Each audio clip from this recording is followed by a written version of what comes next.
Welcome back, bienvenue, and all that jazz. Today, we're going to be doing a little reading vlog, a journey, if you will, through Squeak, a twisted tale.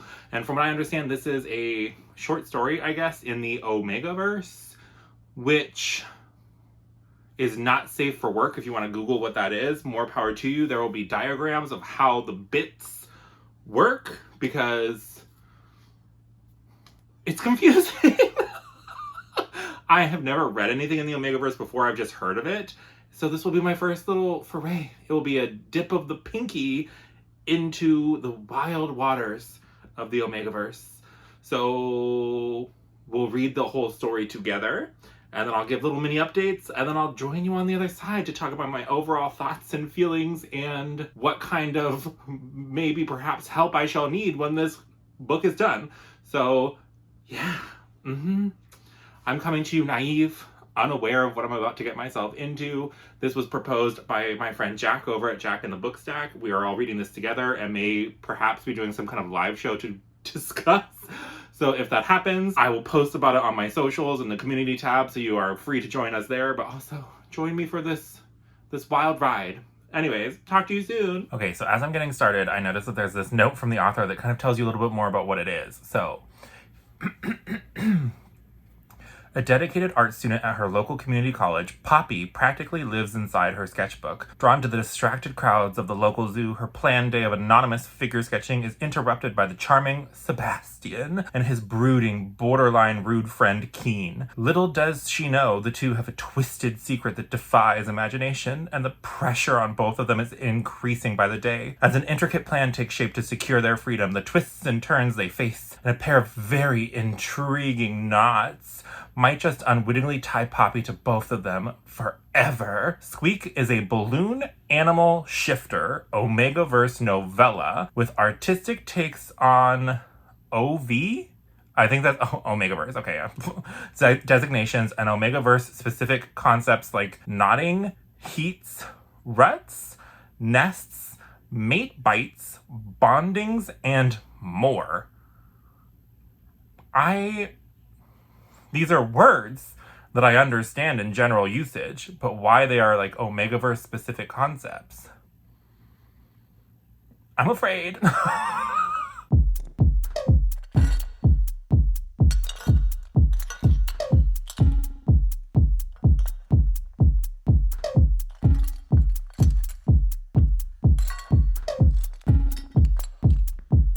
Samurai sword on my back.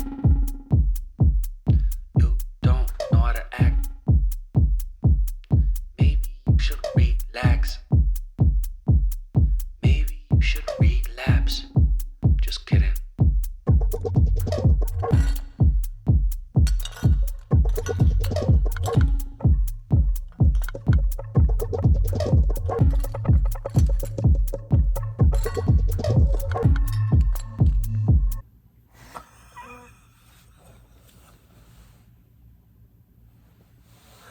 Okay, so I'll give a little bit more of an update in a moment, but just, this is very not safe for work.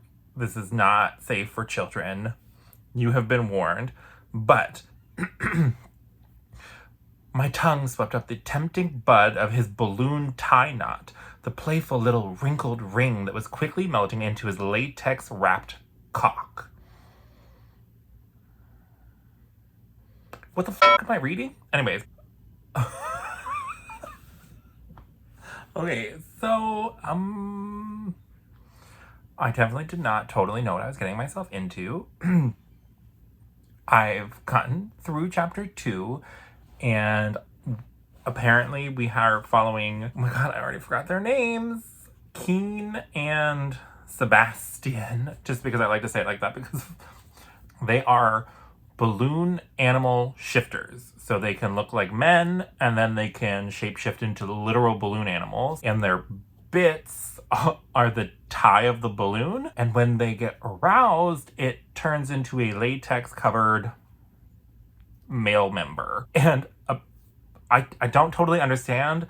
They also say that they have this extra bit called the knot, and I think that's where some of the Omegaverse stuff comes in that I don't know, and I don't know that I want to know.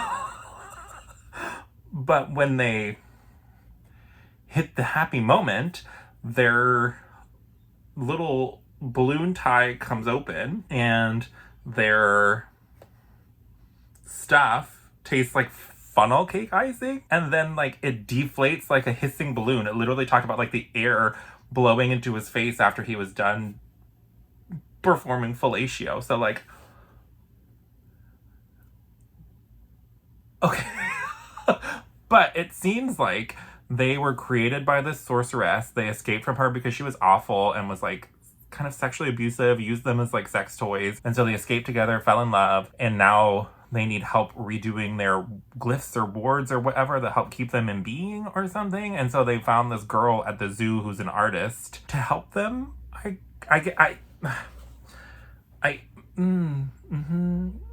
Anyways, I'll catch you in another 2 chapters. You don't know how to act. Maybe you should relax. Maybe you should relapse. Just kidding.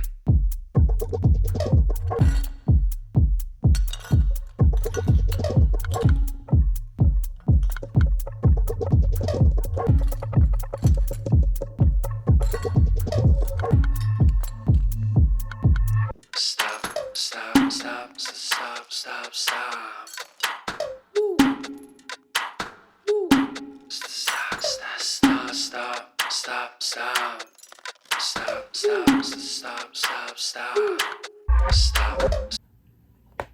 Okay, so surprisingly, I don't hate it so far. I've read the first 4 chapters. There's only 6 chapters. It's really short. The schmexy stuff, obviously, I mean, it's only been that one scene where I kind of read a little bit of it before, but the idea of like Keen and Sebastian kind of feigning each other and trying to be free of this evil sorceress, it's kind of like weirdly sweet, even though I don't like Keen a whole lot. He's kind of like overly jealous and territorial, and it's like not super cute. And then I don't really love that the girl who wants to like draw them all the time, her name is Poppy, and she's kind of like, I don't know, the way she thinks about 2 guys together is a little bit like, I don't know, it just feels a little almost fetishy, but it's like weirdly engaging so far. Who would have ever predicted this for me? But whatever, I have 12 minutes left in the book, so I will see you on the other side. Okay, I'm sorry. So out of nowhere, we're now having a sex scene between Keen and Poppy, which, I mean, they hate each other, so whatever, I guess. But just, so he touched her slick wetness, if you will. And then it says, he growled again, and his touch abruptly vanished as a wet click sounded, followed by the unmistakable sounds of lapping. Because he's like licking off his, okay, lapping like a dog. Like, ooh, yeah, daddy. Oh, okay.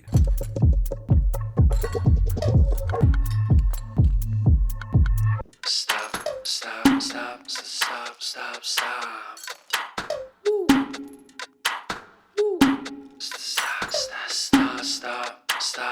Okay, so I know I'm not a lady, but if you are a lady, please tell me, is this like good sexy talk to you? He's performing cunnilingus, and he says, "Come for me, sweet little flower. Let me taste you. It'll be easier to take me." Like, is that okay? Stop.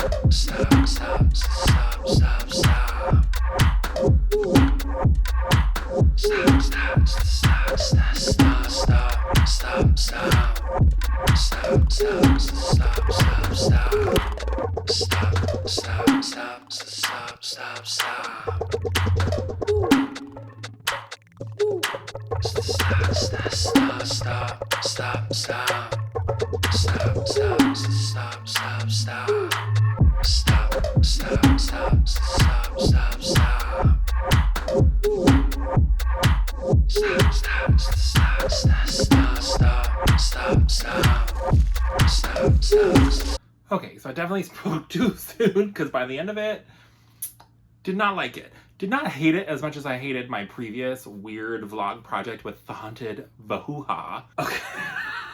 So basically, this is a short story slash novella, whatever you call something, about 50 pages long, where we are following two escaped and created balloon animal shifters, Keen and Sebastian, and they are in love together, and they run into this artist, Poppy, and they are trying to protect themselves with these magic sigils from their previous creator slash owner who made them do things that they didn't want to do. And so this is just gonna be full spoilers because it's only 50 pages. If you really care, I'm sorry. But so it turns out, like, the Omegaverse is really strange, first of all. If you love it, love that for you, but I don't think it's the thing for me because it's like fated mates on crack. So it's like physiologically, there are omegas and alphas have extra bits that help them do what's called knotting with their omega. So they have like an extra bulge at the top of their shaft that hits the good spot on a girl. And there's like some metaphysical connection when this happens that's called knotting. So like there's this cute kind of relationship between Keenan and Sebastian, and then Poppy like came in and like has this metaphysical thing, and now all of a sudden they're a throuple out of like literally nowhere. Like Keen hated her, but like that got metaphysically overwritten, and so it feels almost like magical sexual assault in a way. Like she overrode the fact that he doesn't like her because she's an omega, and now they're just like a fated couple and like whatever. And then it ends with her, or with their like creator lady, who's a fake balloon magic person, being like blown up with helium and sent floating away by Poppy because she's a real born balloon magic person. And like it gets so weird like when they're doing things, because it's their balloons, it like blows up, but then it's like purple on one of them and I think red on the other, and it's literally like a latexy texture. So it talks about that like squeaking, and and then there's one part where one of them is in the front, the other one she ties like little balls into, so it's like bead like, and he goes in from the rear so that they do it at the same time. And like I don't know what I just it was almost kind of cute with Keen and Sebastian, and then it got ruined with this weird like fated mates thing on crack, and then just weird and funnel cake icing jizz, and I think that there's a whole Squeak verse. Like I think she wrote many more novellas and stories in this, and I shall not be reading another one. One was more than friggin' enough. Like absolutely not. Whew, okay. Well, that was definitely a thing I read. So, I mean, I guess read it if it sounds good to you. But like the fated mate thing already throws me off. But when there was this cute dynamic that got overridden by metaphysics and like magic, and like one of the characters legitimately like was very possessive and like hated her, and so just like it made it's like magical roofies. Like no, absolutely not. Anyways, I'm gonna go scrub out my eyes and my brain and read something else, or not read something else. I don't know, maybe I'll just go eat a freaking birthday Kit Kat or something. Like good lord. But I hope you enjoyed coming along with me for this journey reading Squeak. Please, if you just want to leave an emoji, I guess leave balloons for this nonsense, or just like the video if you want to like it, or let me know if you plan to read this, or if you want to commiserate with me and understand more about what I just read. I would be happy to talk to you in the comments down below. But that will do it for today's video. So yeah, please like this video if you liked it. Subscribe if you want more bookish shenanigans and torture like this from moi. Other than that, I hope you have a great rest of your day, and I'll talk to you again soon. Bye!